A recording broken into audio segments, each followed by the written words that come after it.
Pues nada, buenas tardes y bienvenidísimas a todas y a todos a este webinario en el que vamos a lanzar el informe, a presentar el informe de Amigas de la Tierra, Minerales para la Transición Energética y Digital en España, demanda, reciclaje y medidas de ahorro. Lo tengo que leer siempre.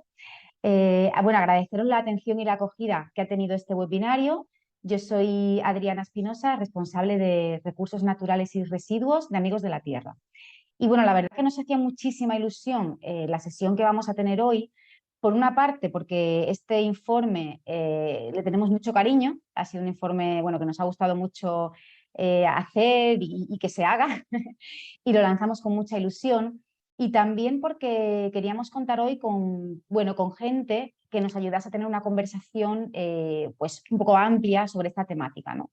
Entonces, por eso, no solamente contaremos con la imprescindible aportación de la profesora Alicia Valero del Instituto CIRCE, que luego presentarán convenientemente las compañeras, sino también contamos con Laura Verhecke del Observatorio de Multinacionales francés, que nos va a ayudar también a dar una visión más amplia, más de contexto político a todo este asunto. Así que bueno, por comentar un par de cositas de orden técnico o logístico, bueno, como os comentaba, estamos grabando la sesión. Os agradeceríamos si queréis poner al lado de vuestro nombre la organización en el caso de que participéis en alguna. También luego al final tendremos un debate con preguntas y respuestas y para esto pues podéis usar esa aplicación de preguntas y respuestas que está al final en el menú de abajo. Cualquier cuestión que tengáis la podéis ir escribiendo ahí. Y nada, también dar la bienvenida a las personas que se están conectando fuera del uso horario de la península ibérica, porque creo que al menos hay algunas personas desde Chile. Así que bienvenidas a todas. Y nada, sin más dilación, ya le paso la palabra a Beatriz de Vera, a quien agradecemos muchísimo que se haya prestado para facilitar esta sesión. Es una periodista maravillosa, muy experta en el tema, y agradecemos mucho que haya participado y ya le paso la palabra. Pues muy buenas tardes, Adriana, y bienvenidas a todos. Bueno, buenas tardes o buenos días, dependiendo de dónde nos vean. Un gusto poder moderar la presentación de este informe de Amigos de la Tierra, que además llega en un momento crucial para la economía y el medio ambiente, tanto a nivel global como particularmente en Europa y en España. El aumento de la demanda de materias primas es un hecho avalado por los datos de organismos como la Agencia Internacional de la Energía o el Banco Mundial. Y en este contexto, tanto la Unión Europea como sus estados están adoptando medidas para intentar garantizar el suministro de estas materias que son útiles para la transición energética, pero bueno, también para otras industrias consideradas estratégicas para la zona. Bueno, de hecho, el pasado diciembre la Unión Europea aprobó el Reglamento de Materias Primas Fundamentales, que según la presidenta de la Comisión, Ursula von der Leyen, servirá para dar un paso en las ambiciones climáticas europeas. Eso dice, y refuerza la cooperación con socios comerciales de confianza para reducir la dependencia actual que tiene la Unión Europea con respecto de unos pocos países. Por su parte, España también había aprobado ya en 2022 la llamada Hoja de Ruta para la Gestión Sostenible de las Materias Primas Minerales, que, en palabras del Gobierno, busca la eficiencia y la economía circular en las cadenas de valor del suministro de materias primas. Esto es lo que han hecho tanto Europa como España, y en este panorama nos encontramos con diferentes posturas en cuanto a la gestión de estas materias primas. Por un lado, hay expertos que dicen que no habrá suficientes minerales para abastecer la transición energética y digital, tal y como la plantea la Unión Europea.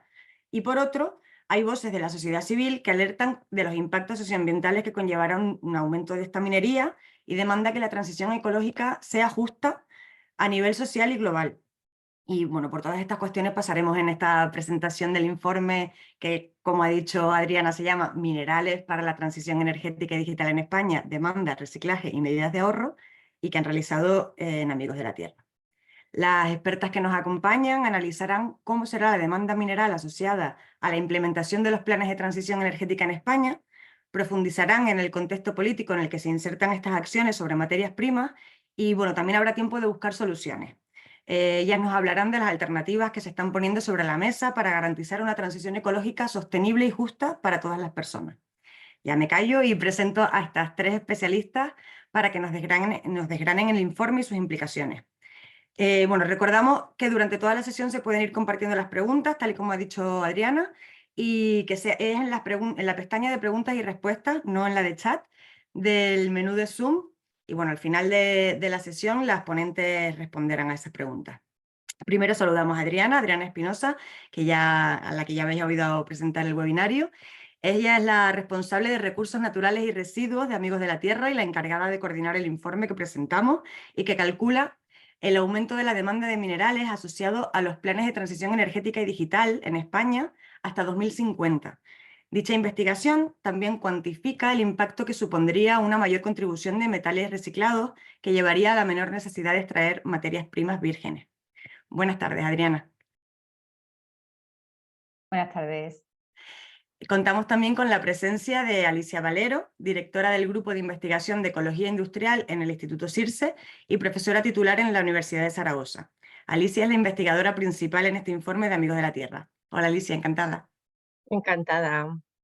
Y por último, Laura Vergeque, del Observatorio Francés de las Multinacionales y coautora del informe Sangre en el Green Deal, cómo Estados Unidos está aumentando las industrias mineras y de defensa en nombre de la acción climática, traducido del inglés. Según este informe, tanto la industria aeroespacial como la de armamento habrían influido con éxito para que la nueva Ley Europea de Materias Primas Fundamentales facilite la extracción de minerales para estos sectores. Muy buenas tardes, Laura, ¿qué tal? Buenas tardes. Bueno, empezamos la ronda de preguntas y voy a empezar contigo, Adriana. ¿Por qué es importante hablar de materias primas en el marco de la transición energética y digital? También queremos que nos hables un poco de las medidas que se están adoptando a nivel europeo y estatal y, en vuestra opinión, qué problemas plantean estas medidas. En definitiva, ¿a qué pregunta pretende responder el informe que acabáis de publicar? Pues bueno, muchas gracias Bea, y para intentar abordar las preguntas que planteas voy a compartir una pequeña presentación que hago enseguida y que, bueno, básicamente me preguntas, ¿no? ¿Por qué es importante este informe, verdad? Perdona, es que voy a ver si puedo, ahora me decís si se ve bien. Espero que sí. Vale. ¿Por qué un informe sobre materias primas para la transición energética y digital, ¿no?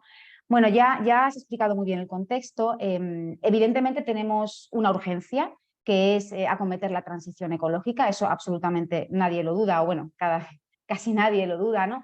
Necesitamos descarbonizar nuestra economía, abandonar los combustibles fósiles si queremos abordar, ¿no?, esta emergencia ecológica y social en la que nos encontramos, ¿no? Al mismo tiempo, bueno, ya has comentado muy bien, ¿no?, cómo desde hace tiempo se nos viene diciendo que esta transición energética va a suponer un aumento, una multiplicación de la demanda de minerales, y también que en el acceso a estos minerales la Unión Europea depende de otras potencias globales, ¿no?, sobre todo China, pero también América Latina y otras regiones del mundo, ¿no? Y se nos dice, como has comentado, que tenemos que explotar más los recursos que hay en suelo europeo para poder aumentar esta independencia, ¿no?, reducir esta dependencia y garantizar esa transición. En otras palabras, se nos dice que sin minerales no hay transición ecológica posible, ¿no?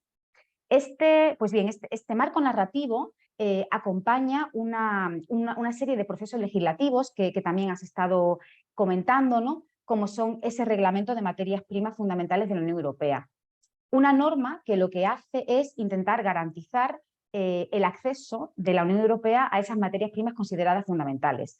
Hay que decir que este reglamento, que se aprobó en diciembre del año pasado bajo la presidencia española de la Unión Europea, ha sido la ley europea, una de las leyes europeas que se ha aprobado con mayor rapidez en toda la historia de la Unión Europea. O sea, había muchísima prisa por adoptar este reglamento, y seguro que Laura hará luego referencia a esta cuestión.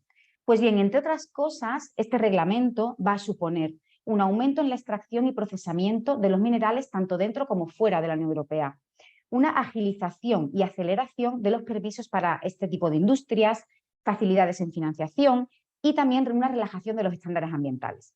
Anteriormente, esa hoja de ruta que también comentabas del Estado, aprobada por España en 2022, va desde luego en esta misma línea, ¿no? Pues bien, nosotras, ante esta situación en la que hay una aceleración normativa en el tema de las materias primas que antes no había, nos hemos planteado pues una serie de cuestiones, ¿no?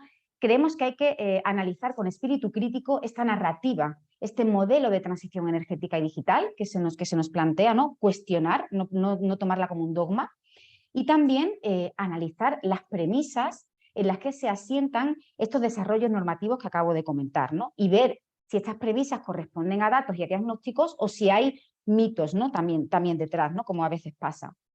Y en este sentido yo voy a hablar de dos premisas fundamentales y dónde entra el informe de Amigos de la Tierra a jugar aquí, ¿no? ¿Qué papel desempeñaría? Pues bien, una premisa que se nos está diciendo con estas leyes. La demanda de minerales se va a multiplicar, el reciclaje no va a ser suficiente para satisfacer esta demanda y por lo tanto será necesario aumentar la extracción de minerales, es decir, más minería. Bueno, la hoja de ruta del 2022, la hoja de ruta española, partía de esta premisa básicamente, la establece, ¿no? Y ya parte de la necesidad de que haya un aumento exponencial de la extracción primaria, tal cual, ¿no? El reglamento de materias primas de diciembre no solamente parte de esta premisa, sino que ya establece objetivos concretos. Por ejemplo, para 2030 establece que el 10% del consumo anual europeo de materias primas estratégicas deberá cubrirse con lo que se extraiga de suelo europeo, que el 40% de este consumo anual deberá ser procesado dentro de la Unión Europea y, eso sí, un aspecto desde luego positivo, es que el 25% se deberá cubrir con materiales reciclados. Bien, aquí lo que hay es una apuesta clara por la extracción y el procesamiento de nuevos minerales, ¿no? Eso está claro, basándose en esta premisa. Y nosotros lo que vemos es que esta premisa va a haber más demanda, no se va a poder cubrir con reciclaje y va a ser necesaria la extracción, así tal cual, presenta dos problemas. En primer lugar, un problema de diagnóstico, y es que no se sustenta esta afirmación en un cálculo preciso de la demanda de minerales asociada a la transición energética a nivel país. Al menos la hoja de ruta de materias primas, que ya dice que vamos a tener que acelerar la minería, no se sustenta sobre ningún estudio específico de cuánto aumentará la demanda de minerales si implementamos los planes de transición ecológica que hay en España. Es decir, no se han hecho las cuentas de cuántos minerales harán falta para implementar los objetivos de instalación de potencia renovable o de electrificación del transporte, por ejemplo, ¿no? El reglamento europeo sí que hace desde luego un estudio de la demanda a nivel europeo, pero planteando otro problema, que es un problema de enfoque, que es, asumimos que la demanda se va a disparar, pero no estamos adoptando ninguna medida para mitigar o reducir esta demanda. Aceptamos esto como si viniera caído del cielo cuando no estamos poniendo ningún remedio, ¿no? a este aumento de la demanda. Pues bien, el informe que lanzamos, bueno, que hemos lanzado y que vamos a comentar hoy, lo que nos ayuda es a aproximarnos a estas dos cuestiones. Por una parte, nos ayuda a hacer las cuentas, calculando cuántos minerales harán falta para implementar las políticas de transición energética y digital en España de aquí a 2050. Y por otra parte, la cuestión del enfoque empieza a cuantificar el impacto de adoptar determinadas medidas de economía circular y de ahorro en una reducción de la demanda y en una reducción de la extracción primaria. Por lo tanto, eso es de lo que va a hablar el informe que la profesora Valero va a presentar de forma estupenda enseguida, ¿no? Pero yo antes de concluir esta pequeña presentación también de contexto, quería abordar una segunda premisa. Una segunda premisa que no abordamos en este informe, pero que nos parece esencial recoger, ¿no? Y es esta, que nos dice la propia Unión Europea. Europa tiene que poner de su parte. Esto significa extraer más minerales dentro de Europa porque aquí tenemos mejores estándares que en otras regiones del mundo. Esto viene asociado con una acusación de lo que sería not in my backyard o no en mi patio trasero. A las organizaciones y poblaciones que se oponen a la minería en sus territorios se les acusa de querer y no tener que sufrir los impactos de la minería en Europa y seguir colonizando recursos del sur global. Pues bien, esta premisa también se desmonta fácilmente. ¿Por qué? Por una parte, porque el reglamento de materias primas europeo que se acaba de aprobar va a suponer más minería tanto dentro como fuera de la Unión Europea. ¿Por qué? Porque uno de sus objetivos es diversificar y garantizar las importaciones de minerales provenientes de terceros países que no sean China, para reducir la dependencia de China. Y para ello se dota de una serie de mecanismos como asociaciones estratégicas, etcétera, etcétera, para garantizarse este suministro. Además, sin incluir ningún mecanismo que garantice el respeto de los derechos humanos y los derechos ambientales en estas otras proyectos del sur global, ¿no? Por lo tanto, sí, más colonialismo de recursos. Y además, la segunda cuestión, ¿la minería en Europa es sostenible? Bueno, pues si nos fijamos en España, nada más lejos de la realidad. en España tenemos una situación en la que la legislación ambiental se ve constantemente vulnerada en los proyectos de extracción minera. Hay un observatorio ibérico de la minería del que Amigos de la Tierra forma parte, aunque no lideramos, pero formamos parte, y ya ha documentado 700 infracciones ambientales por minería en España. Por lo tanto, ya con esto concluyo, tenemos una situación de debilitamiento de la legislación ambiental en España y en Europa por el tema de la minería, y esta situación se va a agravar mucho más con el reglamento que se aprobó en diciembre del 2023. Y bueno, ya con esto sí concluyo y doy paso a la siguiente pregunta. Gracias. Gracias a ti, muy interesante lo que nos cuentas. Alicia, tú eres la investigadora principal del estudio y nos gustaría saber cuál era el objetivo de la investigación que habéis hecho para Amigos de la Tierra y a qué conclusiones habéis llegado. ¿Cómo crecerá la demanda de minerales y cuáles son los motores principales de esta demanda? Muchas gracias, Bea. Bueno, muchísimas gracias a Amigas de la Tierra por invitarnos a participar en este estudio. La verdad es que para nosotros ha sido pues un desafío porque bueno, pues siempre hay falta de datos, de información y por supuesto este tipo de estudios pues requiere una serie de hipótesis que pues siempre son mejorables y en eso estamos, ¿no? En tratar de implementar pues mejoras y cada día, casi cada día, ¿no? Pues actualizamos la información, ¿no? Dicho esto, pues estamos orgullosos de los resultados y me gustaría compartir mi pantalla para presentaros pues los datos más interesantes que hemos obtenido del estudio. Como bien ha explicado Adriana, ¿se ve bien la presentación? Antes que nada, dar crédito a mis compañeros Martín Layana y Jorge Torrubia, que son los verdaderos artífices de este estudio. Y los objetivos del mismo ha sido, como ha comentado Adriana, pues queríamos estimar cuánto vamos a necesitar, ¿no? Arrojar luz a esa incógnita de si realmente pues podemos, o sea, tenemos que sí o sí seguir extrayendo materias primas porque las vamos a necesitar para la transición energética de aquí al 2050. También si podemos cubrir esa demanda o parte de esa demanda con medidas de reciclado.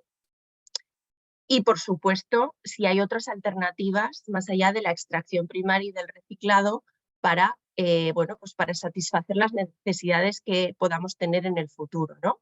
Y cuantificar los impactos ambientales y también tener una perspectiva de justicia social en cuanto a si esos materiales que vamos a emplear, bueno, pues vamos a tener que colonizar terceros países o eventualmente pues podríamos asumir parte de eso, parte o en su totalidad de esas necesidades pues con lo que tenemos en Europa, ¿no? Entonces, para poneros en perspectiva, nos hemos centrado en 6 ámbitos tecnológicos y además analizando estos elementos de aquí. Entonces hemos analizado la generación renovable de electricidad, la eólica y la fotovoltaica, la movilidad eléctrica, en cuanto a turismos y autobuses eléctricos, infraestructuras eléctricas teniendo en cuenta puntos de recarga de vehículos eléctricos, líneas y subestaciones eléctricas, hidrógeno verde en cuanto a los electrolizadores que también van a ser consumidores de determinadas materias primas estratégicas. En cuanto a almacenamiento, pues hemos estudiado baterías y tecnologías digitales porque no pueden ser despreciables ni en cuanto a consumo de materias primas ni en cuanto a una fuente potencial de esos elementos que van a ser necesarios para la transición energética, ¿no? Los elementos en los cuales nos hemos enfocado, pues los hemos seleccionado en base a que primero sean materias primas críticas o estratégicas para la Unión Europea, sean materias primas empleadas en la transición energética y digital y además tengan una importancia en la concesión de licencias mineras en España. Entonces aquí veis estos elementos que hemos analizado. También hemos tenido en cuenta 3 escenarios básicos. Nuestro escenario, digamos, de referencia es el escenario de transición, en donde pues hemos tenido en cuenta las políticas públicas de transición energética que pues están publicadas a través del PNIEC y además mejora significativa de los sistemas de recogida y reciclaje de metales a partir de residuos tecnológicos, en línea con las directivas que se están aprobando pues, para mejorar e incentivar ese reciclado, ¿no? También hemos considerado un escenario en donde no se aplican esas mejoras en el reciclado, por lo tanto es un escenario, digamos, con unos valores, ya lo veremos, peores que el escenario de transición. Y finalmente, el mejor escenario, pues en donde además de ese escenario de transición, analizamos alternativas de economía circular y de ahorro, o lo que denominamos suficiencia, es decir, reducimos el consumo de determinadas tecnologías y por lo tanto de determinadas materias primas a través, por ejemplo, de alargar la vida útil de los equipos, acelerar el reciclaje potencial, es decir, adelantar las medidas o los objetivos de reciclado que se han establecido para más adelante, pues acelerarlos, limitar el tamaño de las baterías, utilizar baterías de segunda vida, escenarios alternativos de movilidad o todas las alternativas combinadas. En cuanto a resultados, por acelerar un poco mi ponencia, ¿no? Os adelanto que ¿cuál es el sector que más va a contribuir a la demanda de materias primas? Pues sin duda la movilidad. La movilidad eléctrica es, digamos, el elefante en la habitación, porque entre el 54 y el 58% de la demanda de aluminio y cobre se va a necesitar para este sector, pero entre el 73 y el 92 de manganeso, de cobalto, de níquel, de litio o casi el 80% de disprosio y neodimio. Es decir, va a ser un gran devorador de materias primas y por lo tanto un sector extremadamente vulnerable a la falta de suministro de estas materias primas. La eólica, por ejemplo, pues va a ser un gran demandante de tierras raras, de disprosio neodimio. Las subestaciones y líneas eléctricas, por supuesto, demandante de cobre entre el 10 y el 11% o de aluminio, ¿no? Aparatos eléctricos y electrónicos, ojo, porque es también un sector muy devorador de materias primas. Estamos hablando de, en muchos casos, más de un 10% de los metales necesarios y, en particular, un 35% de la demanda de oro. Y los electrolizadores, pues, de los 77% de las demandas de los minerales del platino, ¿no? Bueno, ¿y cómo estamos? ¿Cuál es el diagnóstico, no? Bueno, pues el diagnóstico es que pues actualmente en el corto plazo, en un escenario del 2025, el suministro desde luego está dominado por la extracción primaria. ¿Por qué? Pues porque todavía no están maduras las tecnologías de reciclado, ¿no? Llegan al fin de vida útil principalmente equipos eléctricos y electrónicos y almacenamiento energético, pero todavía no tenemos, por ejemplo, los vehículos eléctricos para poder reutilizar sus piezas, o incluso las tecnologías todavía no están maduras como para recuperar todas esas materias primas críticas, ¿no?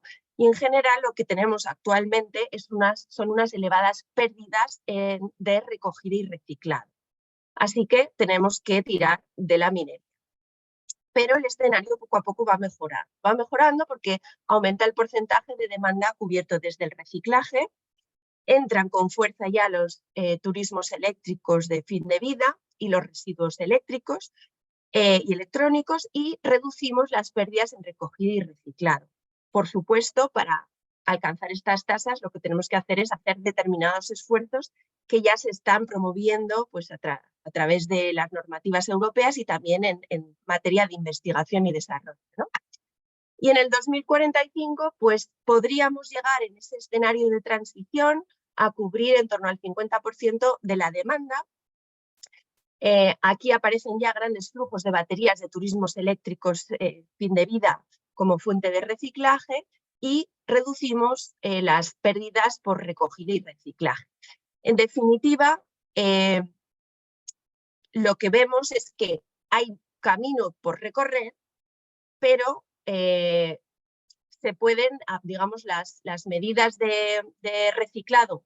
No hablo ya de economía circular porque la economía circular engloba mucho más y lo veremos en los siguientes escenarios, pues podemos cubrir gran parte, una parte importante de esa demanda que nos establece o que nos están marcando las políticas nacionales y europeas de transición energética. Pues muchas gracias, Alicia. Ahora vamos a preguntarle a Lora. Hola Lora, ¿qué tal?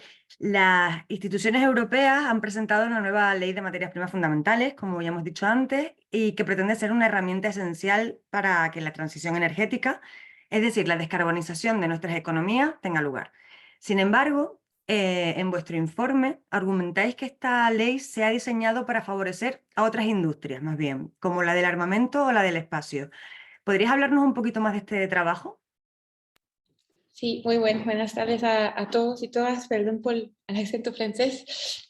Bueno, yo trabajo para una organización que mira más que todo el poder de los lobbies sobre las leyes europeas y francesas.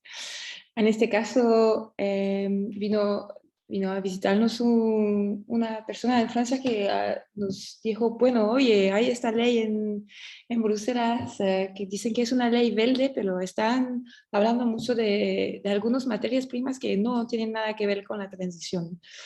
Y también nos dijo lo que decía Adriana, nos dijo, ella había seguido la ley francesa, la ley minera francesa, y estas leyes siempre llevan 5, 6, 7 años, porque hay muchos conflictos políticos, ¿no? Pero en este caso, en la ley europea, todo pasó muy rápidamente y también eso nos alarma un poco, ¿no? Porque lo que pasa es que el narrativo, el discurso a nivel europeo era que esta ley era parte del gran plan verde de la Comisión, ¿no? Como diría Adriana, que con esta ley vamos a tener una transición sostenible, ecológica y para también la economía digital. Algunas personas, incluso el comisario Breton, dijeron que sí, que también era para el sector del armamento.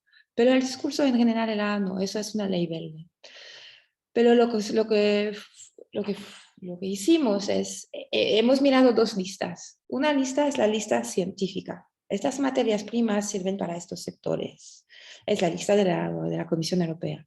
Y también miramos otra lista, que era la lista europea de materias primas estratégicas. Esta lista, estas materias primas que van a tener subsidios, que van a tener facilitación, estas materias que vamos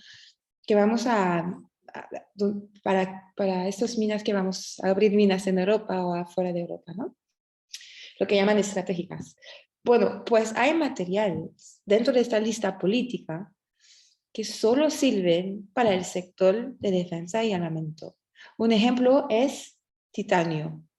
Titanio no se usa para la movilidad eléctrica o para el sector eólico, nada de eso. Titanio se usa solamente para la defensa, el aeroespacio, para todo lo que hacen armas, drones y otros. Y este titanio lo seguimos importando desde Rusia, en este caso seguimos importando desde Rusia titanio y solo lo usamos ahora y lo vamos a usar para la defensa, el sector del armamento y del espacio. Entonces nos dimos cuenta que detrás de esta ley verde no es tan verde, que también hay lo que llamamos en el informe rojo, ¿no? Que también hay un poco de sangre, digamos, detrás. ¿Y cómo eso fue posible? Bueno, fue posible porque los lobbies, las empresas del sector de la defensa, armamento y aeroespacial, tenían muchísimas reuniones con la Comisión. Y la Comisión incluso creó un grupo de expertos. Los grupos de expertos son reuniones que no son muy transparentes entre lobistas y la Comisión de expertos. Y en había un grupo dedicado a cómo usar esta ley para el sector del armamento.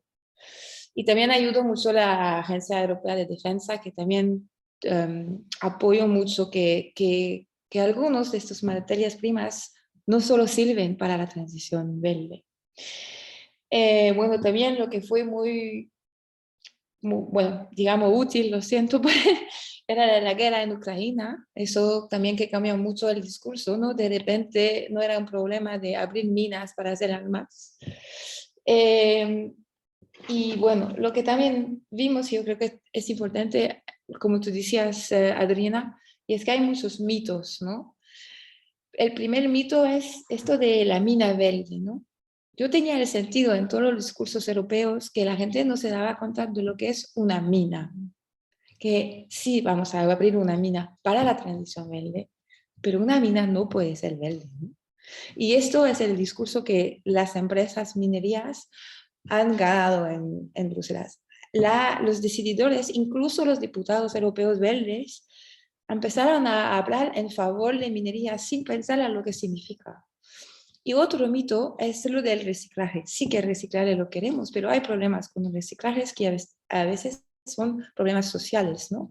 Cuando uno recicla materias primas, en los sitios de reciclaje hay mucho plomo en el aire y los trabajadores terminan con mucho plomo en el sangre. O sea que no tampoco es algo muy limpio de reciclar estas materias primas.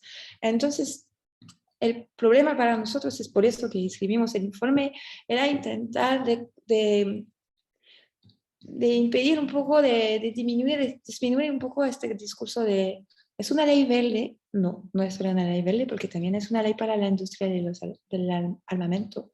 Y no, las minas no son verdes, las minas sí que van a contaminar y el reciclaje sí que tiene problemas con la salud de los trabajadores y estos problemas tenemos que discutirlos. Y también esto es el problema de una ley que fue aprobada tan rápidamente. ¿Cuándo pudimos hablar de eso, de estos problemas políticos que van a tener una importancia muy importante en los próximos años, pero no tuvimos la oportunidad de hablar, de ponerle en la mesa? Pues, entonces, y eso también era algo de los lobistas, ¿no? Claro que los gobiernos de España, de Suecia, querían que esta ley sea aprobada muy rápidamente, pero también las grandes minerías y las grandes empresas del armamento. Gracias. Gracias a ti, Lora. Pasamos ahora a una segunda ronda un poco más optimista, por decirlo de alguna manera. En esta se plantearán las alternativas o las soluciones a la situación actual de la extracción de las materias primas. Alicia, empezamos por ti, que además has ido muy bien de tiempo antes, así que ahora puedes extenderte un poquito más. Visto que, como recoge el informe de Amigos de la Tierra, la demanda se va a multiplicar en los próximos años, ¿hay alguna manera para aliviar o reducir esta demanda? Bueno, gracias, Bea. Pues voy a volver a presentar para mostraros algunos de los resultados del informe. Más adelante, si queréis, podemos comentarlos un poquito más en detalle, pero por lo menos daros unas pinceladas para que veáis bueno, pues que sí, que se puede mejorar respecto de bueno, lo que nos están diciendo desde Europa y también desde España, ¿no? Como os comentaba al principio, pues habíamos planteado 3 escenarios. El escenario de transición, que ya de por sí es, bueno, pues tiene unos objetivos ambiciosos, no solo en cuanto a despliegue de renovables, que desde luego lo son, como veremos, pero también en cuanto a despliegue de tecnologías de recuperación, y estoy con Lora de que el reciclado obviamente es súper necesario, pero también tiene sus impactos y desde luego el 100% del reciclado es imposible, termodinámicamente hablando, no se puede recuperar todo lo que hay. Pero bueno, partiendo de una base de que podemos alcanzar tasas de reciclado importantes, pues el escenario de transición nos permitiría cubrir de aquí al 2050 el 57% de la demanda, considerando pues, digamos, esas tasas acentuadas de reciclado por las cuales nos están dirigiendo desde Europa, ¿no? Claro, si no somos capaces de dar respuesta a esos objetivos, y desde luego vamos mal, lo digo digamos un poco con dolor, ¿no? Pero es cierto que en Europa se están planteando objetivos, por ejemplo, en esos objetivos que nos decía Adriana, que se habían planteado del 10% de demanda primaria, 40% de extracción, o sea, de tecnología realizada dentro de Europa y el 25% del reciclado, es decir, que el reciclado cumpliese el 25% de la demanda. Bueno, pues yo estuve en noviembre en la Roma Tears Week. Justo en esa semana se decidió que se pasaba del 15 al 25, ¿no? Así, sin, sin ninguna causa aparente, ni motivo, digamos, ni ningún estudio detrás. Es decir, que no hay un respaldo científico ni de ningún, digamos, de ningún tipo a estas cifras que se están dando, sino simplemente es un wishful thinking y que además son, como ellos dicen, son benchmarks, es decir, estaría bien que alcanzásemos esas tasas, pero no hay una sanción detrás si no las alcanzamos, ¿no? Luego, esto es preocupante pues porque bueno, pues deja a los Estados miembros hacer más o menos lo que consideren. Es una hoja de ruta que la tenemos que tratar de cumplir, pero no pasa nada si no la cumplimos, ¿no? Pero bueno, lo que quiero decir aquí es que si ni siquiera somos rigurosos con lo que se nos está diciendo desde Europa, pues si seguimos con el business as usual, es decir, seguimos como hasta ahora, pues desde luego sin esa mejora del reciclaje, pues podríamos aspirar a lo mejor cubrir el 40% de la demanda, en el mejor de los casos, ¿no? Sin embargo, podemos hacerlo mucho mejor. Podemos hacerlo mucho mejor combinando una serie de medidas de economía circular y de suficiencia, es decir, de ahorro, ¿no? Si con esas medidas que os he anunciado antes y que ahora veremos, las aplicamos, pues podríamos satisfacer el 67% de esa demanda de materias primas y aquí vemos, pues, dividido por los distintos elementos, qué es lo que podríamos alcanzar, ¿no? Y en qué años. ¿Cuáles son las medidas, digamos, estrella o las más importantes que nos reducen esa, digamos, esa demanda de extracción primaria? Bueno, pues desde luego aquellas que están asociadas al sector de la movilidad. Había comentado que es el elefante en la habitación, ¿no? Entonces, si somos capaces, por ejemplo, algo sencillo, entre comillas, de limitar el tamaño de las baterías, bueno, pues eso nos permite reducir entre un 6 y un 16% la cantidad de materiales que tendríamos que obtener de extracción primaria.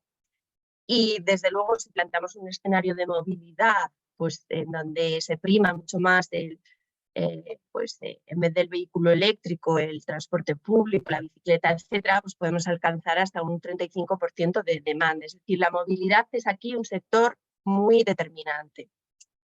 Si además combinamos todas las alternativas de economía circular y suficiencia, como por ejemplo extender la vida útil de los equipos, limitar el tamaño, como ya he comentado, acelerar el reciclaje potencial, utilizar las baterías de los vehículos como segunda vida, o combinando todas estas alternativas, podríamos reducir la extracción hasta un 61% para los distintos metales, ¿no? Cosa que es una buena noticia. Es decir, podemos ir más allá de lo que se nos está diciendo en Europa y debemos ir más allá. Aquí veis un resumen de, bueno, pues de esos valores de reducción.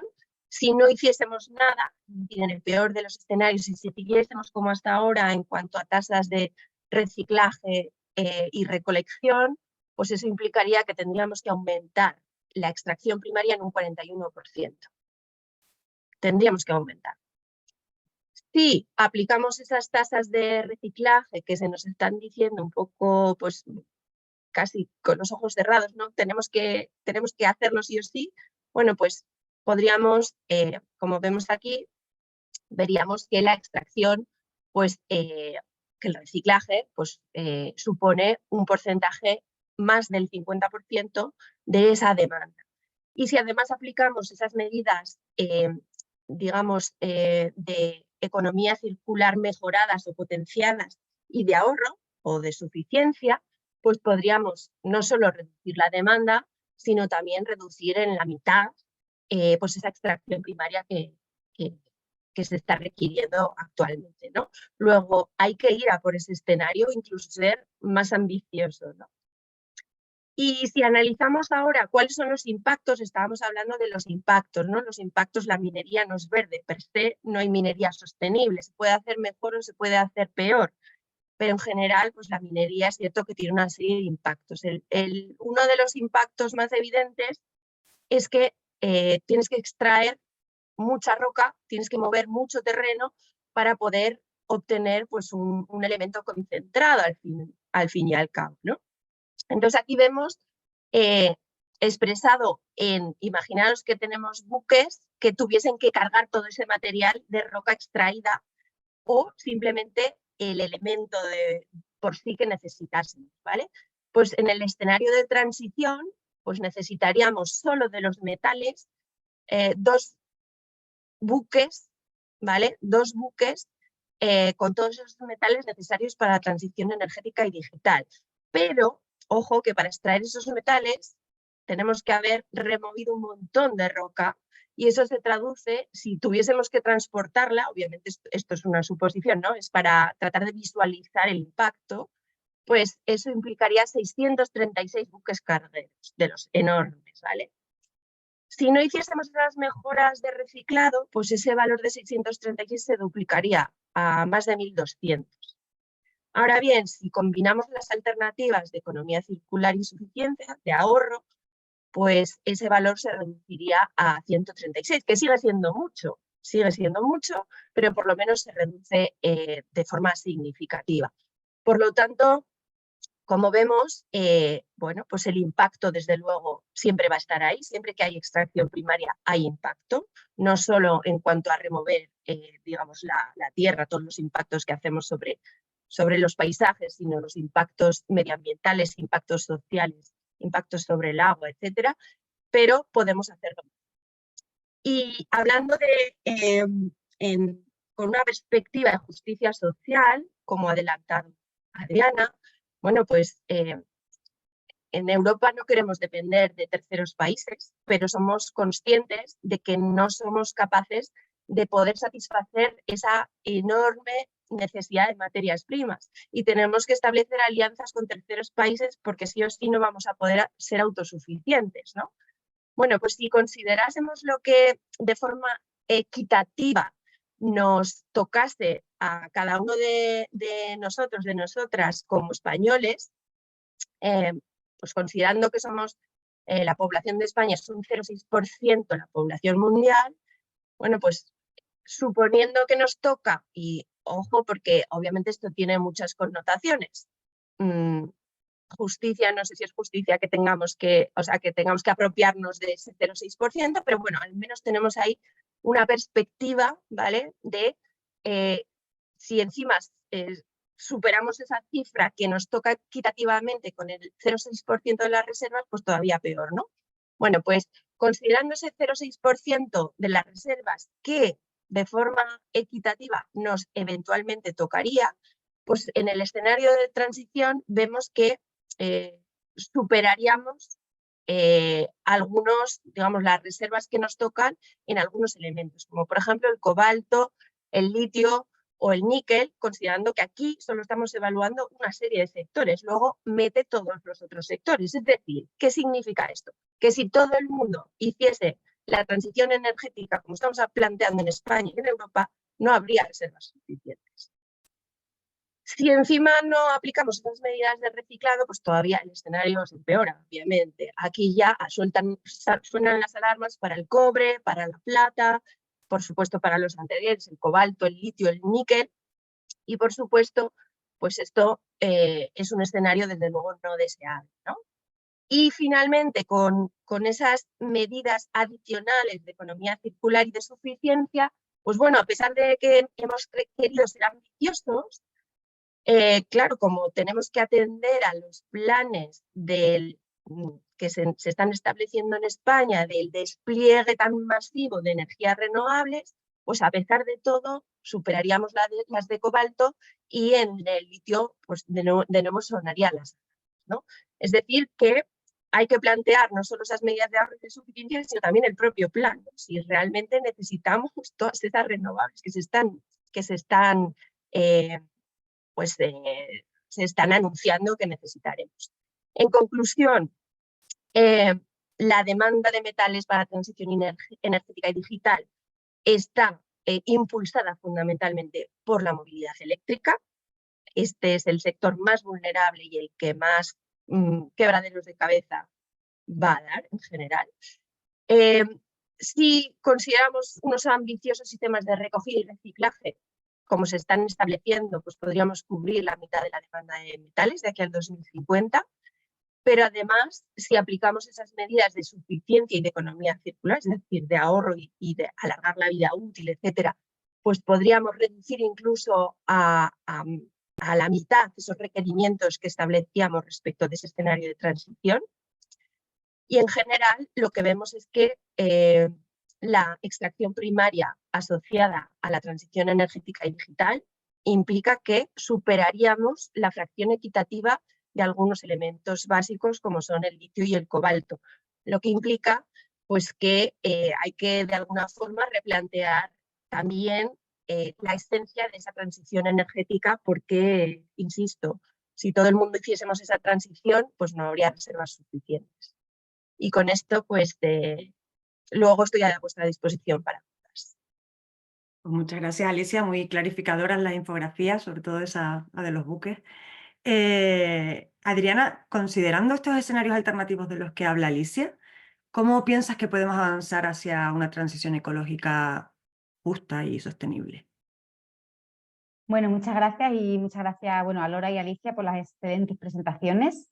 Voy a también ya compartir pantalla para intentar responder a estas preguntas que hacen, ¿no? De cómo avanzar hacia esa transición más justa. Perdona que estoy intentando que se vea la presentación. Y bueno, aquí hay una cuestión, aquí hay una incoherencia, ¿no? Por una parte, hay muchas incoherencias. Por una parte, las instituciones europeas nos dicen, ¿no?, que no debemos reemplazar nuestra actual dependencia en los combustibles fósiles por una dependencia sobre minerales críticos, ¿no?, sobre materias primas. Sin embargo, la realidad es que es así, ¿no? La realidad es que tenemos un modelo, una agenda de transición energética en Europa que se fundamenta básicamente en soluciones tecnológicas, fundamentalmente en un cambio de las fuentes de energía, pero sin plantear, como hemos comentado, esa reducción de la demanda y sin plantear un cambio necesario en nuestro modelo de producción y de consumo. Ya la profesora Alicia Valero lo ha adelantado, ¿no? Al mismo tiempo tenemos una situación en la que el consumo de Europa a nivel de recursos es insostenible. La Unión Europea ahora mismo está consumiendo, la huella material de la Unión Europea está por encima de lo que serían los límites sostenibles y justos del planeta, ¿no? Estamos superando todos los límites biofísicos del planeta. Al mismo tiempo, la Unión Europea, que tiene el 6% de la población mundial, consume a día de hoy en metales entre el 25 y el 30% de los metales que se producen globalmente. Esto sin habernos adentrado en esta supuesta transición verde, o en esta transición verde que nos plantean, ¿no? Y en España ya, huelga ahondar en los detalles de cómo la profesora Valero ha detallado que la transición que nos planteamos no es universalizable. Por lo tanto, si algo no es universalizable, simplemente no es justo, ¿no?, desde un punto de vista de justicia global, ¿no? Entonces, pues básicamente lo que necesitamos es un cambio de paradigma. Necesitamos un cambio de paradigma. Ya han comentado las compañeras que necesitamos ahondar en reciclaje, pero que el reciclaje de por sí solo es insuficiente. Por una parte, porque si lo que hacemos es aumentar el reciclaje de una demanda que no para de crecer de forma exponencial, nunca el reciclaje va a poder cubrir esa demanda y por lo tanto siempre vamos a necesitar más minería, ¿no? Y por otra parte, porque ya se ha comentado que el reciclaje, que por supuesto es muchísimo mejor que la extracción primaria, pero que también supone un gasto energético y de recursos y determinados impactos sobre el medio ambiente y las personas, ¿no? Por lo tanto, aquí la clave es hacer el enfoque que no se está haciendo, que es combinar una reducción de la demanda en términos absolutos, esa barra final que ponía la profesora Alicia, bajarla, y al mismo tiempo aumentar el reciclaje, ambas cosas. Lo que el informe arroja, lo que dice, es que con este enfoque de combinar medidas de economía circular, que ahora adentraremos en cuáles son, y suficiencia, lo que conseguiríamos es reducir en término medio un 34% la demanda de minerales. La demanda, reducirla un 34% en términos totales, ¿no? Y para el caso de algunos metales muy problemáticos como el litio, la podríamos reducir a la mitad. Y además lograríamos reducir, como ya ha adelantado la profesora, pues en casi un 50% la extracción primaria. Y esto significa menos minería, menos impacto sobre el medio ambiente y sobre las personas, ¿no? Pues bien, para esto hace falta, como decíamos, un enfoque radical de cambio de paradigma, tanto en la propia transición energética que tenemos que acometer, como en nuestro modelo económico en general, ¿no? Respecto a la transición energética, ¿qué medidas hemos analizado y cuáles recomendamos? Por una parte, efectivamente, bueno, no es sorpresa, ¿no?, abordar ese necesario y urgente cambio en el modelo de movilidad en España, de forma que se reduzca de forma drástica la flota de vehículos privados y se aumente de forma también radical, en este caso los autobuses, pero en general el transporte público, siempre eléctrico, ¿vale? También otras medidas, como ha comentado la profesora, de reducir las baterías o limitar el tamaño de las baterías y darles una segunda vida, son las medidas, todas en su conjunto de movilidad, que tendrían un mayor impacto en esta reducción de la demanda. Por lo tanto, no podemos hablar de transición energética sin olvidar el transporte y el coche. Y eso, a día de hoy, las políticas europeas y españolas lo están ignorando completamente. Al contrario, apostando por mayor construcción y mayor fabricación de coches, ¿no?, con todo lo que plantea. En segundo lugar, por supuesto, alargar la vida útil de todas las tecnologías, de las eólicas, de las fotovoltaicas, de los coches, de las baterías. Hay que ecodiseñar para alargar la vida útil de todas estas tecnologías. Y por supuesto, vuelvo a decirlo, en tercer lugar, pero no por orden de importancia, el reciclaje. Evidentemente estamos muy lejos de cumplir ese escenario de tasas de recogida y de reciclaje que apuntábamos en el primer escenario. No vamos a conseguirlo por cómo vamos, ¿no? Pero al mismo tiempo también hacen falta otras medidas encaminadas a que esta transición energética sea justa y sea sostenible. Por una parte, tenemos que abordar la garantía o salvaguardar los derechos humanos y los derechos ambientales de todas las personas afectadas por esta transición, por estas medidas necesarias, ¿no? Y para ello es muy importante garantizar la participación de las comunidades locales en todas las tomas de decisiones relacionadas con la gestión de las materias primas. Muy importante, por supuesto, los megaproyectos de renovables y tal, por supuesto, pero también los proyectos mineros. Y a día de hoy el reglamento de materias primas lo que hace es poner un obstáculo y un freno a esta participación pública. Y eso va a acarrear muchos problemas, como ya estamos viendo con las renovables. En segundo lugar, tenemos que proteger el medio ambiente y salvaguardar nuestros estándares ambientales frente a cualquier actividad, aunque se venda en el marco de la transición verde, ¿no? Y para ello tenemos que blindar los espacios, al menos los espacios protegidos, los espacios de la red Natura 2000 y aquellos protegidos que merecen esa especial protección que sea incompatible con la actividad minera. Estos espacios deben ser blindados a la minería. De nuevo, el reglamento aprobado en 2023 pues va a suponer un problema para esta protección, ¿no? Y por último, pero no menos importante, es urgente abordar todo este debate de la transición energética, como estamos diciendo, desde un punto de vista de justicia global. Un enfoque que evite reproducir los esquemas de explotación y de desigualdad que tenemos vigentes. Y de nuevo, las actuales políticas y el marco europeo y estatal no tienen esta perspectiva de justicia global, ¿no? Pues bien, todas estas medidas son muy importantes para esa transición que sea más justa y más necesaria, pero ya hemos visto también que ni aun en este escenario de todas estas medidas nos quedaríamos, por ejemplo, en nuestra fracción equitativa de recursos. Y esto se debe a que en este informe hemos hablado del sector de la transición energética y digital, pero no hemos hablado de cuántos minerales consumen y cuántos recursos consumen el resto de la economía, la construcción, por ejemplo, ¿no?, etcétera, etcétera.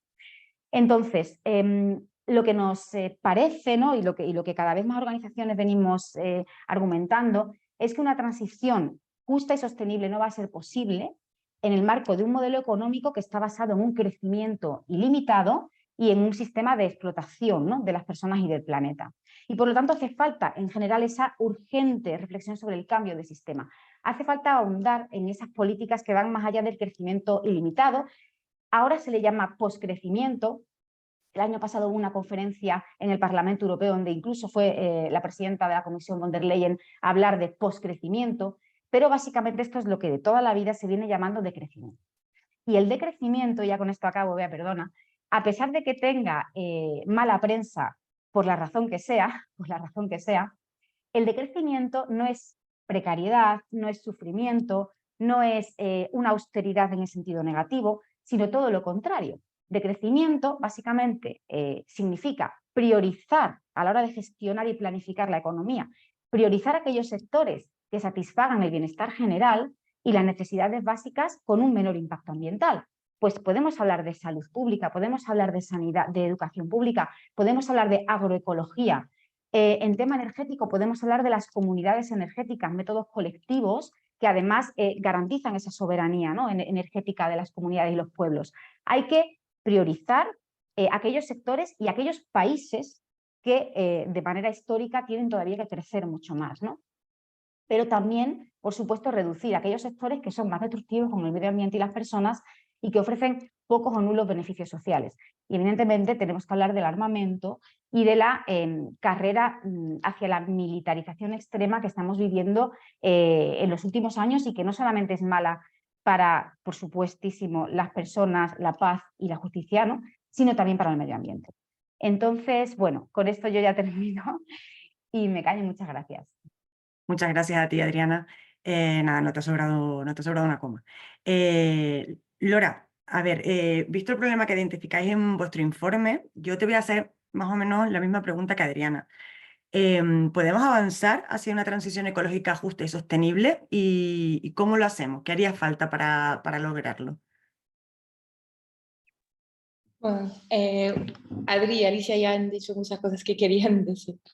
Sí, yo creo que al final estamos enfrente de un gran desafío porque vamos a tener pocos recursos para la transición y es el mejor momento para pensar, bueno, cómo usamos estos recursos juntos y cómo lo usamos no solamente dentro de Europa, pero fuera de Europa, como habéis dicho, ¿no? Es una manera de repensar la economía de manera más colectiva, más o nacionalizar o hacer cooperativas o no sé qué. Hay muchas maneras. Y yo cuando empecé a mirar este tema me pensé, wow, que vamos a poder imaginar otra manera de usar, de hacer minerías, vamos a poner poder priorizar, perdón, buses más que coches y cosas así. Pero el problema, lo que me di cuenta es que el problema de los lobistas en la Unión Europea es que son las viejas grandes empresas de los coches que conocemos, de los todoterrenos, de todo este capitalismo que tenemos ahora, ¿no? Y ellos han influido tanto en la discusión que no tuvimos la oportunidad de repensar nuestra economía. Y yo creo que el gran desafío, el primero es, ¿para qué vamos a usar estos recursos? ¿Realmente todos vamos a tener un coche individual eléctrico? No, no todos. Lo que va a pasar es que van a ser tan caras que al final solo los ricos van a tener estos coches. ¿Es este mundo que queremos? ¿Queremos abrir minas para armas? No, como decías, Adri, ¿no? Lo que necesitamos es altafuego, es sacarle esta idea de que con armas vamos a tener más paz. No. Y al final, también lo que hace falta es, como decía Alicia, ¿no?, políticas de economía circular. Hay leyes a nivel europeo sobre economía circular. Estas leyes llevan 2-3 años en el proceso legislativo. Otra vez, la ley de materias primas, menos de un año. Entonces, vemos muy bien la diferencia de voluntad política. Y yo creo que al final es eso el desafío. Es que no podemos dejar que esta discusión sea una discusión técnica. No podemos imaginar que vamos a encontrar nuevas formas de usar los recursos. No, tenemos ahora que tener una discusión política sobre qué tipo de economía, de sociedad queremos y cómo vamos a compartir lo poco que tenemos ahora y lo menos que vamos a tener en el futuro. Gracias. Gracias a ti, Lora. Nos has dejado unas muy buenas reflexiones para el final de las ponencias. Ahora, bueno, hemos visto que sí que hay algunas preguntas en el chat de preguntas y respuestas de Zoom. Vamos a dejar algunos minutillos para que, bueno, si quieren hacer algunas preguntitas más, sin problema. Y bueno, si alguien se anima a hablar, bueno, también les daremos voz cuando haga falta. Leo por aquí la primera pregunta de José Carlos González, de Sevilla y Global, que pregunta qué escenario nos espera si para colmo, para colmo, como dice, las derechas o las ultraderechas avanzan más en las próximas elecciones europeas. No sé quién se anima a responder.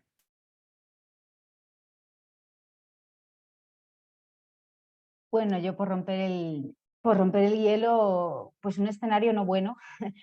Bueno, aquí hay muchas cuestiones aquí en esta pregunta. Evidentemente las derechas, la ultraderecha, ¿no?, tradicionalmente se ha asociado con el negacionismo climático. Por ejemplo, en el caso de Vox en España, ¿no?, se ha asociado con el negacionismo climático. pero también hay, de hecho, ultraderechas en otros países que ya están abandonando esa posición negacionista porque sabe que no les renta, ¿no?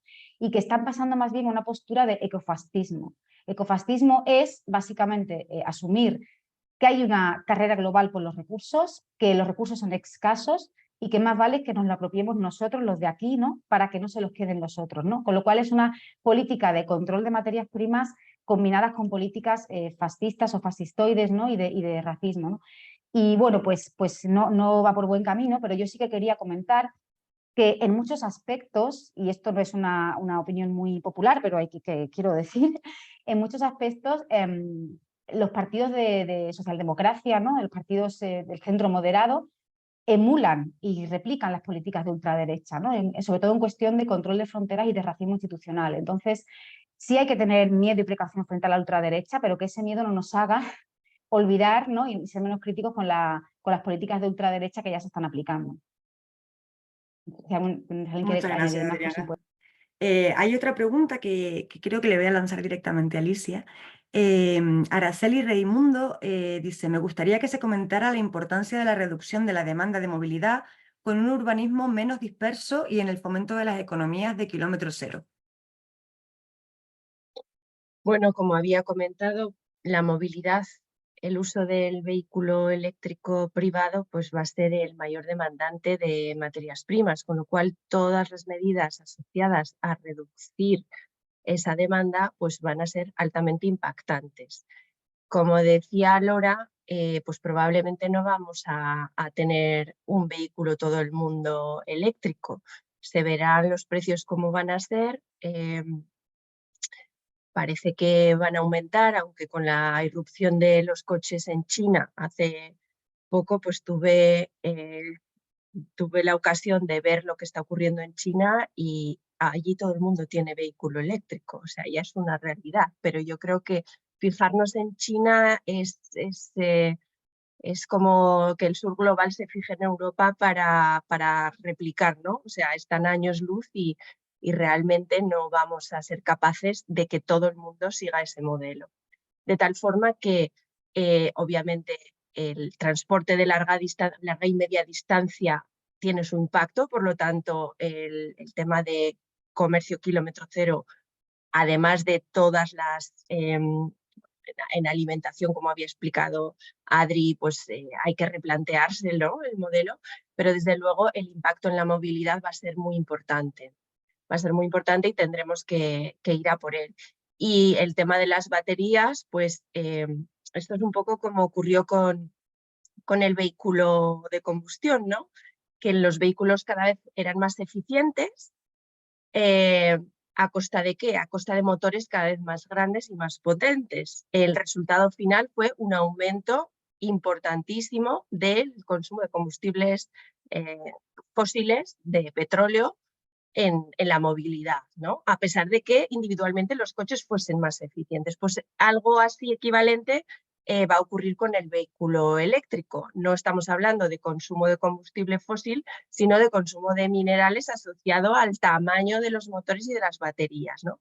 Entonces, queremos vehículos que, digamos, que nos permitan ir desde Zaragoza hasta Huelva de vez, pues eso implicará unos tamaños de batería brutales y por lo tanto pues unos consumos de materiales muy elevados, ¿no? Entonces hay que analizar también ese aspecto y por qué no regular, porque de alguna forma la batería tiene en el cátodo unos elementos que son extremadamente escasos y que desde luego hoy por hoy no los estamos recuperando.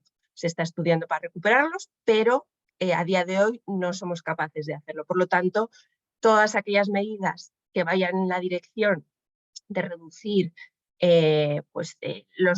digamos, la intensidad material de los vehículos, eso para empezar, pero desde luego la primera de todas es reducir la demanda de movilidad privada, pues eso afectará positivamente a todas esas necesidades de extracción que vamos a ver en el futuro. Gracias, Alicia. A ver, otra pregunta que nos hacen respecto a los paneles fotovoltaicos. ¿Existen evidencias recientes de que cada vez necesitan menos materiales como la plata. Sí. O las placas sin plata son el equivalente a las baterías de sodio, otra alternativa pero inferior a nivel de rendimiento. Esa, si queréis, la puedo contestar yo también. Efectivamente, lo que estamos viendo, a ver, los fabricantes no son tontos. Si hay un metal que es escaso, pues obviamente vamos a intentar por todos los medios en reducir la intensidad de esa materia prima que nos está causando problemas, que es muy cara, que me está, digamos, parando mi línea de fabricación, y eso es una evidencia, por ejemplo, como comentaban en los paneles fotovoltaicos, está reduciendo la cantidad de plata y además sustancialmente. Nosotros hicimos estudios en el 2017 y detectamos que la plata podría ser un problema muy grave, pero la buena noticia es que, bueno, pues hemos aprendido la lección y se está reduciendo la intensidad. Lo mismo con las baterías. Si hay problemas de cobalto, si hay problemas de litio, pues están analizando alternativas de otro tipo de químicas de baterías que reduzcan justamente el uso de esas materias primas que son escasas. En eso estamos nosotros como investigadores, estamos trabajando en ello. Ahora bien, la demanda es tan brutal de absolutamente todo, tan brutal, que, por ejemplo, sustituir el cobre por el aluminio o sustituir el cobalto por el níquel, pues es una medida yo diría, a corto plazo, porque al final vamos a tener problemas de aluminio, vamos a tener problemas de níquel, porque esa demanda es absolutamente desbordante. Entonces, hay que trabajar, obviamente, en reducir la intensidad energética de aquellos elementos que son extremadamente escasos y peligrosos, pero no podemos olvidarnos de que hay que reducir drásticamente la demanda porque no podemos seguir creciendo ilimitadamente. Gracias, Alicia. Otra preguntita aquí por aquí. Se habla sobre el reciclaje.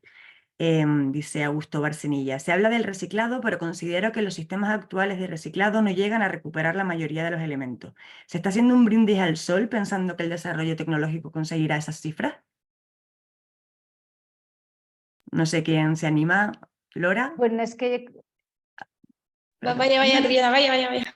no, bueno, yo de hecho iba a comentar que Alicia ha comentado esto antes un poco en la presentación, ¿no? Pero bueno, no sé si quieres, Alicia o Lola, profundizar en esto, que básicamente, pues un poco sí, ¿no? No sé, pero bueno, si quieres, Alicia o Lola, comentar un poco. Lola, habla. No, solo quería comentar que también es algo político del juego legislativo europeo, ¿no?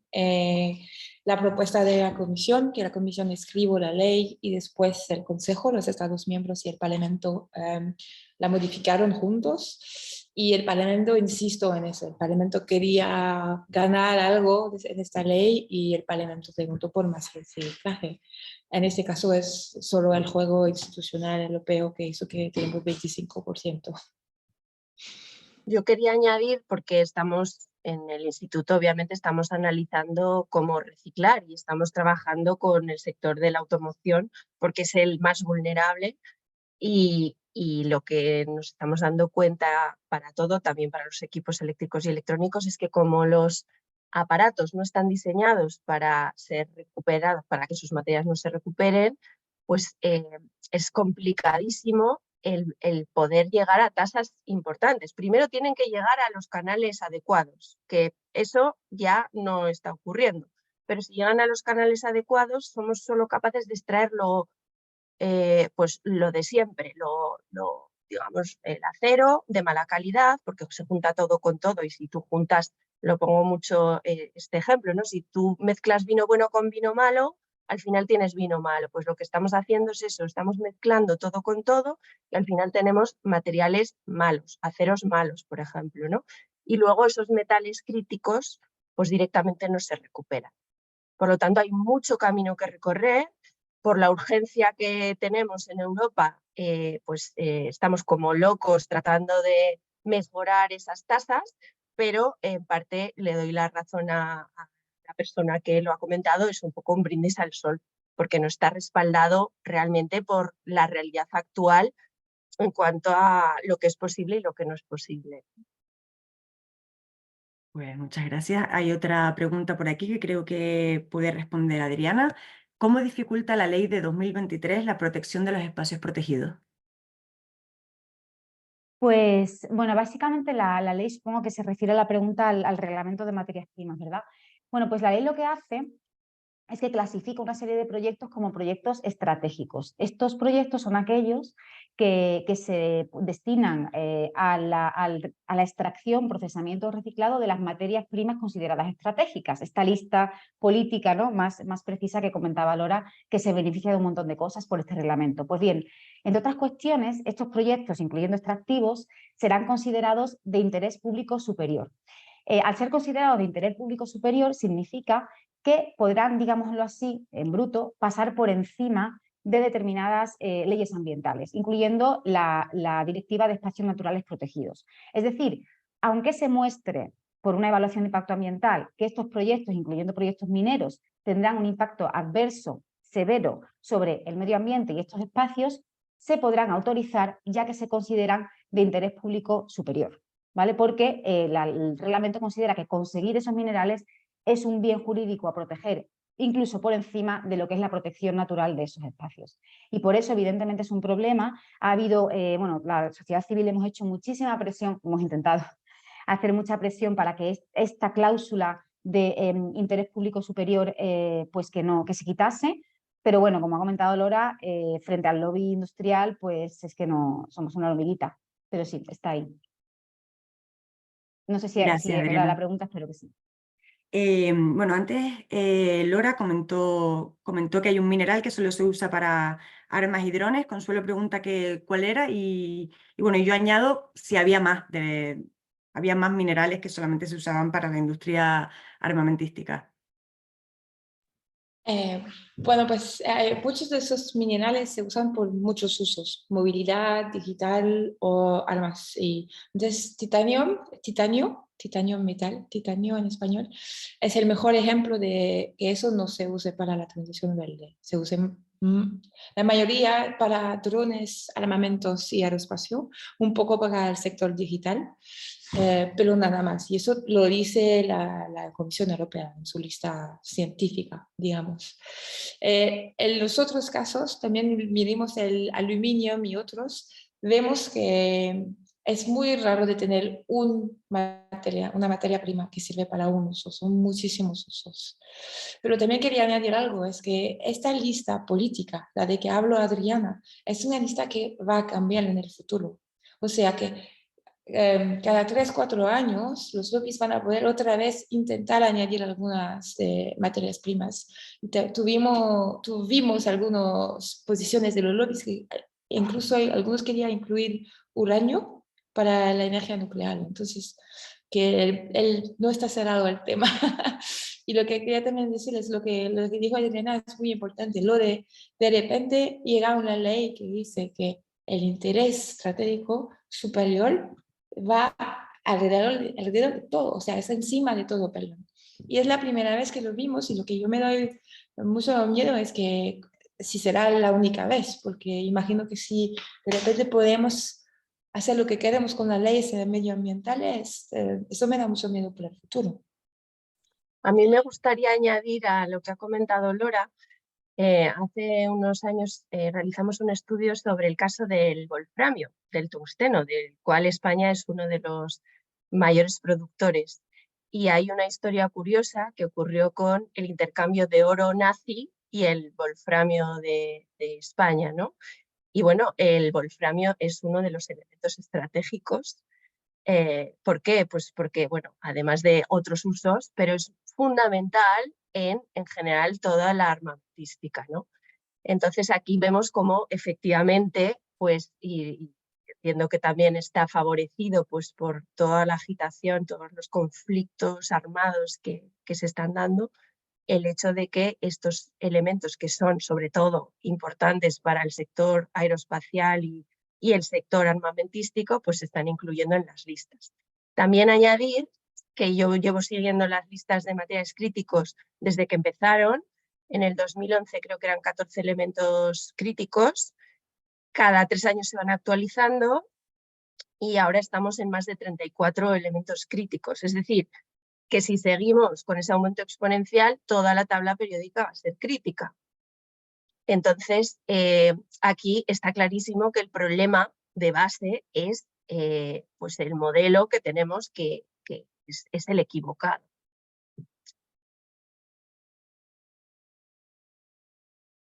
Adriana, ¿querías hablar, creo? Sí, perdona, solo por comentar por un dato que hace poco también me encontré, ¿no? Un F-35, que creo que es como un caza, un bombardero de esto, tiene 415 kilos de itrio, terbio y otras tierras raras. O sea, hay una organización que es la London Mining Network que publicó en 2020 ya un informe, os lo puedo poner en enlace, que se llama Marshall Mining Report, y que ahonda en la composición de metales de la industria de defensa. Y bueno, las tierras raras, por ejemplo, desde luego son también muy codiciadas por la industria del armamento. Vale, otra preguntita que hay por aquí, de Ali, de Amasic, que se pregunta si la huella de carbono que supone la propia extracción de las materias primas, su transporte y su transformación, no cuestiona por sí mismo el cambio de modelo. No sé quién se anima. ¿Adriana? ¿La puede repetir, perdón? Me pregunto, dice Ali, si la huella de carbono que supone la propia extracción de las materias primas, su transporte y su transformación, no cuestiona por sí mismo el cambio de modelo. Claro, la huella de carbono, o sea, es una cuestión clave, ¿no? La industria extractiva es una fuente importante de gases de efecto invernadero. No sé si, y lo voy a decir con pinzas, pero la extracción la extracción de minerales creo que suponía como el 10% de emisiones o algo así. Es decir, vamos, aunque se pudiese abastecer esta industria de energía renovable, que es una situación que, bueno, que es muy extraña de pensar, pero que se puede pensar, nunca va a ser neutra en carbono y desde luego es una fuente importantísima de emisiones de gases de efecto invernadero. Con lo cual, neutra en carbono, verde totalmente, nunca podrá ser. No sé si alguien más quiere añadir. Sí, creo que hemos pasado del 8 al 11% ya de la contribución de la minería, digamos, al consumo de energía primaria, y ese consumo de energía primaria hoy por hoy es básicamente fósil. Por lo tanto, bueno, como tenemos que extraer enormes cantidades de roca, esas cantidades de roca se extraen se transportan con camiones que fundamentalmente van con diésel y que por lo tanto emiten CO2. Claro, aquí la idea es que como vamos a utilizar renovables, pues no vamos a extraer carbón y no vamos a extraer petróleo. Por lo tanto, de acuerdo con algunos estudios que hicimos nosotros en el pasado, el balance debería de ser positivo. Es decir, vamos a extraer más minerales, pero como vamos a reducir la extracción de fósiles, en principio el balance va a ser positivo. Dicho esto, tenemos que atender también a la escasez de los elementos, es decir, a medida que vamos extrayendo, las minas se van agotando. Y si se van agotando, eso implica que tenemos que, por unidad o por kilo de metal extraído, necesitamos más energía, más roca extraída, etc. Y lo que sí que, por ejemplo, para el caso del cobre, se ve que se están agotando las minas mundiales y eso implica unos consumos que van en aumento de la energía y también de los impactos. Entonces, es un aspecto que no se está teniendo en cuenta en las políticas, que hay que tenerlo en cuenta, porque mientras convivan la transición energética, es decir, las tecnologías bajas en carbono con la extracción de combustibles fósiles, y se está viendo que está aumentando, por mucho que aumentemos las renovables y no reducimos lo otro, pues lo que está ocurriendo es que estamos aumentando netamente las emisiones de CO2, ¿no? Entonces, yo creo que hay que decir claramente que la transición, es decir, el paso a energías renovables es necesario, desde luego, o sea, esto está fuera de dudas, pero pintar de verde la economía tal y como se está planteando, pues lo que vemos es que no es posible por la falta de recursos que cada vez son más escasos. Muchas gracias. A ver, hay otra preguntita por aquí que dice, David pregunta, ¿admitirá este sistema con sus inercias y resiliencia caminar la senda del decrecimiento necesario o nos arrojarán a su comodín de supervivencia, el ecofascismo, en el que dice ya estamos adentrándonos?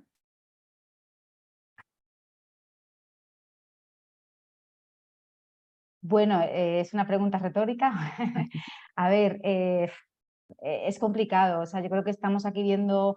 No queremos ponernos negativas, ¿no? Creo que no es la intención ponerse negativa, pero sí que es cierto que estamos analizando, tanto desde un punto de vista técnico como normativo y político, los obstáculos que hay para esa transformación radical que, bueno, que yo apuntaba en mi presentación, pero que todas de alguna manera la hemos apuntado, ¿no? Hay mucha sinergia, hay muchos intereses en juego. Yo personalmente pienso que el cambio difícilmente va a venir desde arriba, o sea que las instituciones como están, tenemos que trabajar con ellas, tenemos que proponer y que hacer toda la incidencia y toda la acción del mundo para intentar cambiarlas, pero que el cambio va a venir desde abajo, ¿no? Y en este sentido sí que vemos, sí que conocemos muchas experiencias que se están desarrollando a nivel comunitario, a nivel local, que ya están produciéndose, ¿no? Pues, hablaba de las comunidades energéticas, pero puedo hablar de ecoaldeas, de experimentos, de prácticas agroecológicas, de comunidades rurales o vecinales alternativas, ¿no?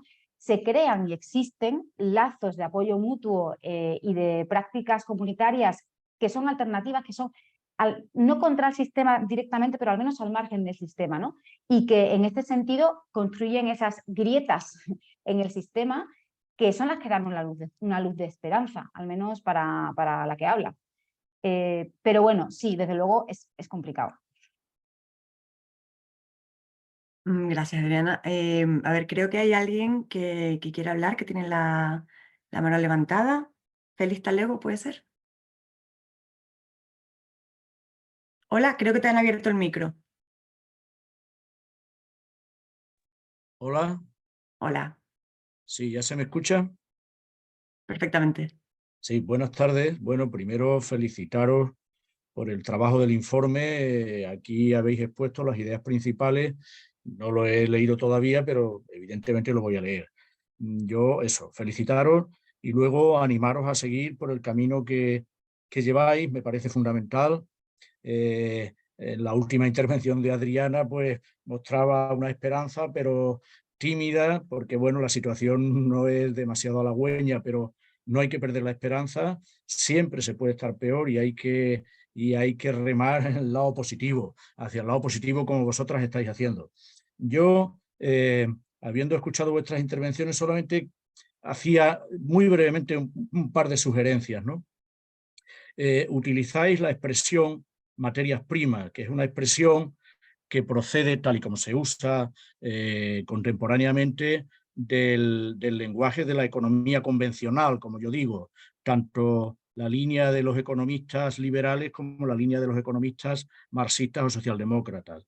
El concepto materia prima, como otros conceptos, como el concepto de trabajo en el sentido contemporáneo, son hijos de esa teoría económica y un cambio político, un cambio de modelo civilizatorio implica también mirar críticamente y desmontar esos conceptos como el de materias primas. Yo propondría que se hablase de bienes comunes de la humanidad y no de materias primas.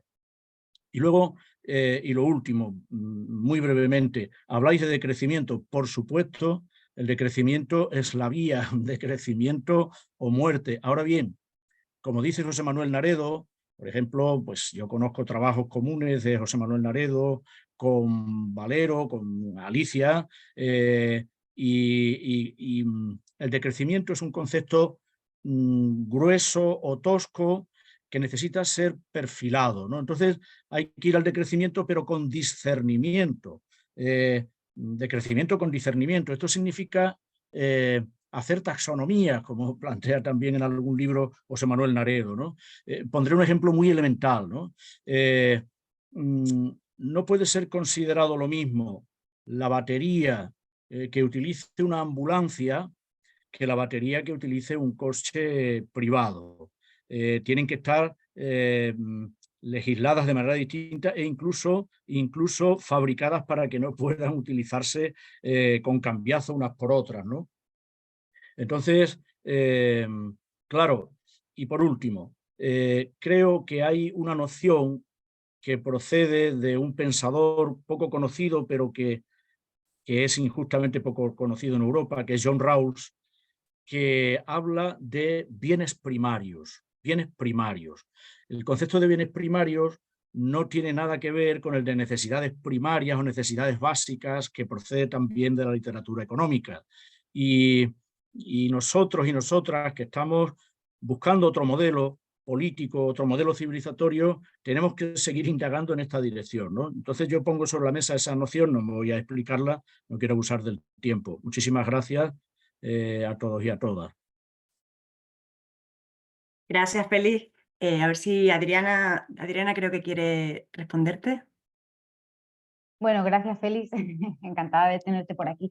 Y bueno, nada, muy breve porque ya nos comemos el tiempo. Me parece muy interesante tu reflexión sobre el uso terminológico de materias primas. Esto pasa siempre cuando haces incidencia política, ¿no? Utilizas el lenguaje de las instituciones para que las instituciones, para ponerles un espejo, para que las instituciones te entiendan, ¿no? Pero sí que es verdad que también caes en el riesgo de que al hacer mímesis de esa terminología acabes pensando de manera similar, ¿no? En ese mismo marco mental. Con lo cual es muy interesante y yo personalmente voy a darle una pensada a eso. Y el decrecimiento con discernimiento, creo que has dicho, desde luego, o sea, hay una cuestión clara. O decrecemos o nos decrecen, o sea, o decrecemos de una forma planificada y de una forma ordenada para salvaguardar los derechos y el bienestar de la mayoría social, o decrecemos de una forma abrupta, violenta y donde ya sabemos quiénes van a ganar y quiénes van a perder. Entonces, hay que decrecer con reflexión y ese decrecer significa, yo creo que en mi opinión, una de las cosas más importantes es esa priorización. O sea, ¿para qué queremos litio? ¿Para un coche eléctrico o para una batería de una ambulancia? Bueno, pues igual no hace falta ni pensarlo, ¿no? Si pensamos con cabeza. Entonces, bueno, nada, que no me enrollo más, pero que gracias por las sugerencias. Pues muchas gracias, Adriana, y muchas gracias a todos a todos y todas las que han participado hoy y los que nos verán también en el vídeo. Por supuesto, gracias a Adriana Espinosa, a Alicia Valero y Laura Vergeque por el tiempo, por las reflexiones, por hacernos pensar. Y a quien tenga alguna pregunta, le haya quedado alguna duda o una reflexión, las expertas van a poner su método de contacto, me imagino que el email, aquí en el chat de preguntas y respuestas, y les pueden preguntar a ella todo lo que les surja. Esperamos que les haya resultado muy interesante, lo ha sido, y espero que tengan muy buena tarde y hasta la próxima. Hasta luego, gracias. Muchas gracias también por parte de Amigas de la Tierra, a todas por haber venido a este webinario, a Beatriz también por haberlo facilitado tan estupendamente y por supuesto a Laura y Alicia. Y nada, solo comentar, mientras os vais yendo, la gente se va yendo, que tenéis toda esta documentación, aparte de en el correo, pues en la página web de Amigos de la Tierra, en la página web del observatorio, no sé si Laura quieres poner la dirección. Y bueno, seguiremos trabajando sobre esta temática porque, como ya hemos comentado, hemos abordado una cuestión esencial, pero que no aborda la totalidad del problema tan complejo. Y por parte de Amigas de la Tierra, pues vamos a seguir trabajando en esto, contando con el CIRCE, con Laura, espero que también, y con Beatriz. Así que nada, Un muchísimas placer. gracias y buenas tardes. Muchas gracias. Buenas Hasta tardes. luego. Gracias, buenas tardes.